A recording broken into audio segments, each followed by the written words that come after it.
પોળો એટલે શું છે ને 15મી સદી યાની આજથી 600 વર્ષ પહેલા આ જંગલમાં મોટું નગર હતું, યાની કે મોટી વસ્તી હતી. ત્યારે એ સમય દરમિયાન જે જંગલમાં આવવા માટેનું એક સાંકડું ગેટ હતું, ગેટ દ્વારા આ જંગલમાં આવવાતું, જેથી નામ પડ્યું છે પોળો. તેમ અમદાવાદ, ઉદયપુર જેવી ઘણી બધી શહેરી વિસ્તારમાં ઘણી બધી આવી જગ્યા છે જે સાંકડી ગલીને આપણે પોળ તરીકે ઓળખતા હોય છે. હાથી પોળ, સુરજ પોળ, શાંત પોળ, એ રીતના પોળને આપણે એક ગેટ પરથી નામ પડ્યું છે પોળો. બીજું,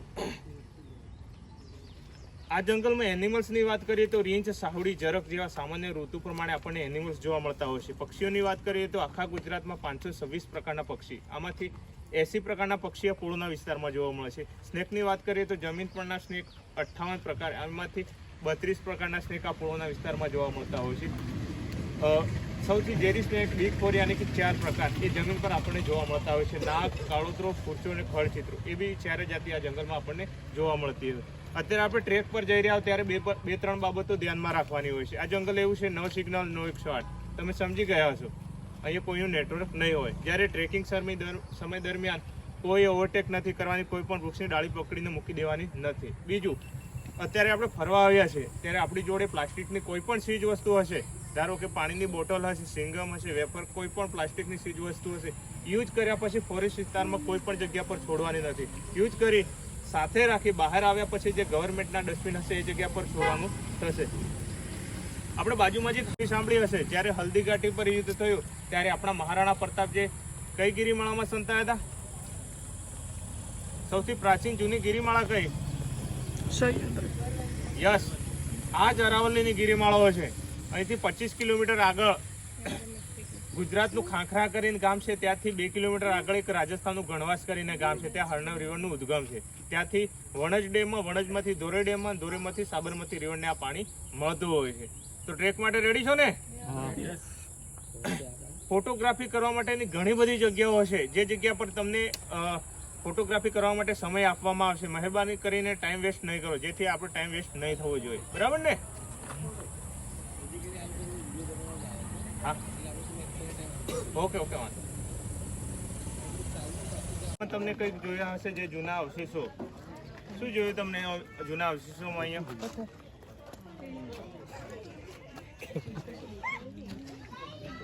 બોલો. ખાસ જે 20 મીટરના ડિસ્ટન્સમાં તમને કંઈક જોયું હશે અહીંયા હિલ પર આવ્યા પછી.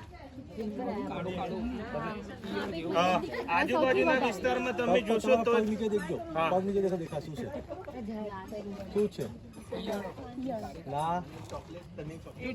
તમને રેડ કલરમાં કઈક દેખાય છે? રેડ પથ્થર નથી, 15મી સદીના અવશેષો આપણે અત્યારે જોઈ રહ્યા છે.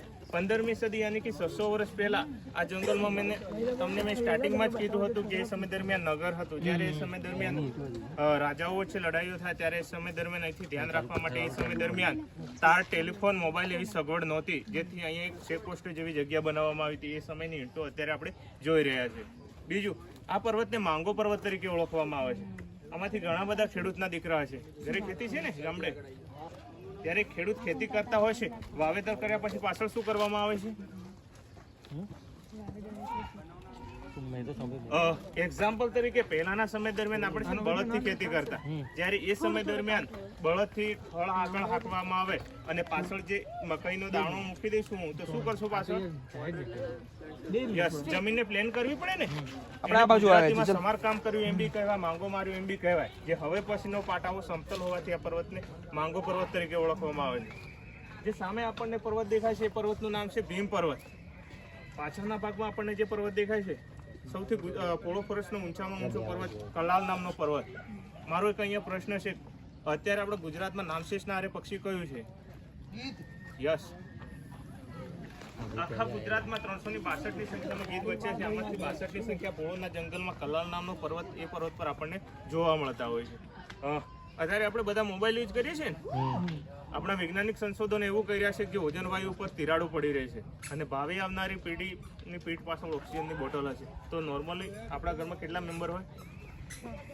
ચલો આપણે 5 મેમ્બરનું એક્ઝામ્પલ લઈએ અને એક દિવસ દરમિયાન એક મેમ્બરને 10 લીટરની ઓક્સિજનની જરૂરિયાત હશે અને પર લીટરે 10 રૂપિયા ભાવ હશે, તો 5 મેમ્બરના 30 દિવસના કેટલા થશે?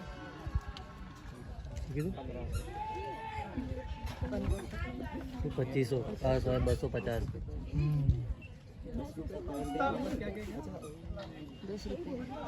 શું કહે છે પ્રશ્ન શું કરે મેં તો એ જ નહીં સાંભળ્યું. દરમિયાન આપણે કોઈ પણ પાર્લર ઉપર પાણીની એક બોટલ લઈએ છીએ 1 લીટરના 20 રૂપીસ પ્રાઇસ હોય છે, તો એ સમય દરમિયાન આપણને કોઈ 10 રૂપીસમાં આપશે પાણીની બોટલ?